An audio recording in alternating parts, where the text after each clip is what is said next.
enforced the law very, very strictly. He's not dear to us because of apartheid. He's dear to us because he thrived for us.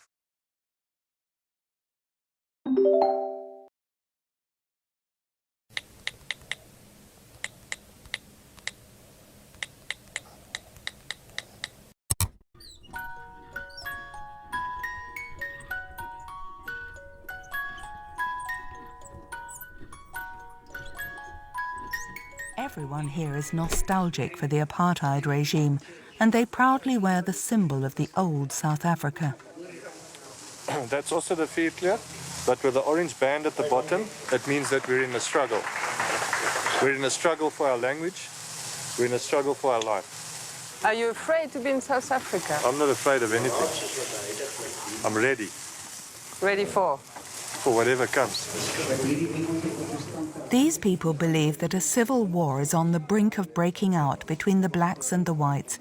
Protected by armed men, Andre Beitenbach is the leader of this movement. His aim is to create an independent state where no black people are allowed. But I can tell you, the white people in this country, they do not do it. If the train is late, we do not put the train to fire. If the buses are late, we don't put the buses on fire. And if we are unsatisfied with the services delivered, we don't start throwing stones and burning tires and those kind of things. That's one of the main differences between us and the black people in South Africa. The way they behave. And it's not us that have to change our attitude. They have to change their behavior. If they want to be reckoned as civilized people, then they should act like civilized people. You say you're not civilized. Well, they must demonstrate that they are civilized, then we will believe that they are civilized. It's an openly racist rhetoric. For Andre Breitenbach, the thought of everyone living together is impossible, and he's not content with simply speaking about his views during meetings like this. Along with other Afrikaners, he has already built the state he's dreamed of. An hour and a half north of Johannesburg, at the end of this road, is a border post. But we're still in South Africa. To get through his checkpoint, you must fit strict criteria. Morning. Where are you going to? Danny de Beer. So everybody has to give the name.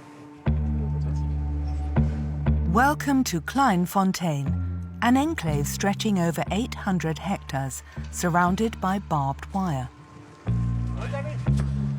Hi. Hello. Good morning. Danny de Beer. Danny de Beer is in charge of showing us round. You can't walk around here without a guide. This is our own little memorial garden. We've only just set foot inside and the tone has been set. We're welcomed by a giant bust of a very controversial figure, Hendrik Verwoerd. Father of apartheid. And you walked right into that trap. Why Hendrik Verwoerd is always called the father of apartheid is because he enforced the law very, very strictly. He's not dear to us because of apartheid. He's dear to us because he thrived for Afrikaner independence. As a symbol of racial segregation, this bust was removed from all public spaces in the country, but it's found refuge here. Kleinfontein came into being in 1992, a year after the end of apartheid, when 50 pioneers founded this town reserved strictly for white Afrikaners. A local grocery store. You can get something to drink, cigarettes, very important. Afrikaners smoke, you know. Same here, I can walk into the butchery. This way is a restaurant with a beautiful milkshake. Cooks delicious. Next door is our own financial institution. Amanda Marlies, I walk into my bank. I transact in my language. 1,300 people live in Kleinfontein.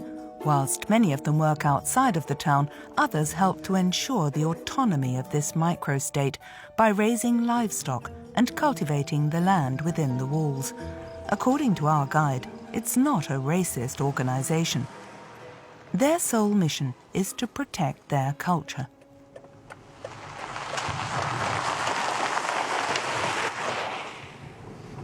Do you think you have to protect yourself from black people? No.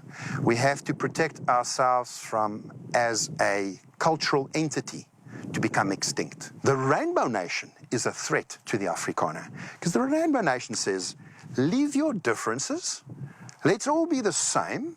I don't see black people here. You don't see people of other cultures here. But also...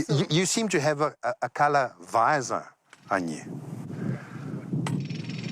Danny de Beer is skilled in dealing with the media, but the other inhabitants are not as used to waffling. Okay, actually, I'm not a racist or anything, but I can't live with that people. That's, here we stay together and we're all one kind and we look after each other. So, yeah, it's much easier.